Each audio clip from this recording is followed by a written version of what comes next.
अस्सलाम वालेकुम दोस्तों, कैसे हो? मुझे उम्मीद है कि आप सब अच्छे होंगे। न्यू अपडेट के साथ मैं आपके सामने फिर हाजिर हो चुके हैं। अगर आप कुवैत में रहते हैं, कुवैत की खबरों से हमेशा के लिए अपडेट रहना चाहते हैं तो ये वीडियो आप शुरू से लेकर आखिर तक देखते रहिए। इस वीडियो के अंदर मैं आपको काफ़ी ज़्यादा इंपॉर्टेंट जो है इन्फॉर्मेशन देने वाला हूँ और आप लोगों को बताने वाला हूँ। कुछ लोगों को गिरफ्तारी की गई है जिसमें कि लेडीज़ भी है और जो ड्रग्स वगैरह बेचने वाले बंदे हैं उनकी गिरफ्तारी की गई है। अगर आप इंडिया आना चाहते हैं तो उसके हवाले से भी हम आपको बताने वाले हैं। बहुत सारे लोगों ने इससे रिलेटेड हमें कमेंट किया है, फ़्लाइट के हवाले से, उसके हवाले से हम बात करेंगे और भी मैं आपको जानकारी देने वाला हूं जो कि काफ़ी ज़्यादा इंपॉर्टेंट है। तो चलिए फिर बिना देरी के वीडियो शुरू करते हैं। लेकिन उससे पहले मैं आपको बता देता हूं, चैनल हमारा पहली बार देख रहे हैं, चैनल को ज़रूर सब्सक्राइब करें और साथ ही साथ बेल आइकन ज़रूर प्रेस कर दें ताकि हमेशा आपको इसी तरीके से अपडेट मिलती रहे और आप हमेशा हमारे साथ में जुड़े रहें। तो सबसे पहले अपडेट की तरफ बढ़ते हैं जो काफ़ी बड़ी अपडेट आ रही है।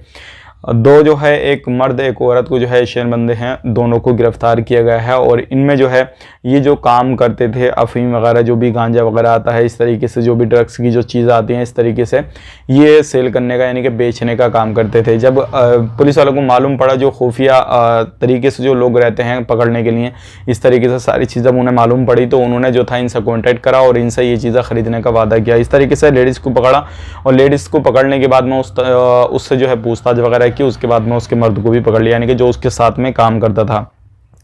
तो अगर आप भी इस तरीके का कुछ कामकाज करते हैं तो थोड़ा ध्यान रखने की ज़रूरत है। अब बात कर लेते हैं यहाँ पे फ़्लाइट के हवाले से बड़ी खबर आ रही है। अगर आपको जो है सऊदी अरब अगर कुवैत से इंडिया के अंदर आना है और आप आना चाहते हैं तो बहुत सारे लोग जो है अभी कमेंट कर रहे हैं कि हम आ सकते हैं या नहीं आ सकते हैं कुवैत से इंडिया के अंदर। तो मैं आपको बताना चाहूँगा बिल्कुल आ सकते हैं, कोई भी परेशानी नहीं है। वंदे भारत मिशन के तहत जो फ़्लाइट आ रही हैं आप उनका टिकट लेकर आ सकते हैं। और इंडिया से बात करते हैं कुवैत के लिए तो कुवैत भी जा सकते हैं। टिकट के प्राइस भी जो ज़्यादा हाई फाई नहीं है, नॉर्मली जो रहते हैं उससे थोड़ा बहुत फ़र्क है लेकिन ज़्यादा हाई फाई नहीं है। तो आप कोई भी टिकट लेके आप इंडिया से कुवैत भी जा सकते हैं और कुवैत से इंडिया भी आ सकते हैं। इसलिए जिक्र करना ज़रूरी है। बहुत सारे लोग जो है वीडियो के नीचे कमेंट कर रहे थे सुबह वाली वीडियो के नीचे कि हमें इंडिया के अंदर आना है तो आना चाहिए नहीं आना चाहिए। अब यहाँ पे एक प्लस पॉइंट की बात मैं आपको बताना चाहूँगा, ये ज़रूरी भी आपके लिए।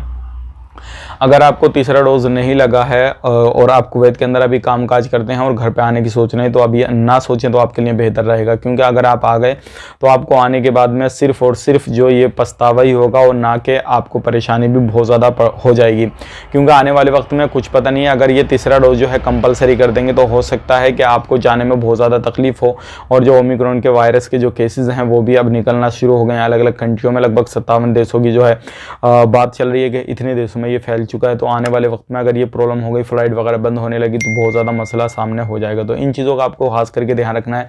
उम्मीद करता हूँ सारी अपडेट आपके समझ में आ गई होगी। मिलेंगे इस नेक्स्ट वीडियो में, तब तक के लिए आप अपना ख्याल रखें, अपनी फैमिली वालों का ख्याल रखें। Take care, bye bye.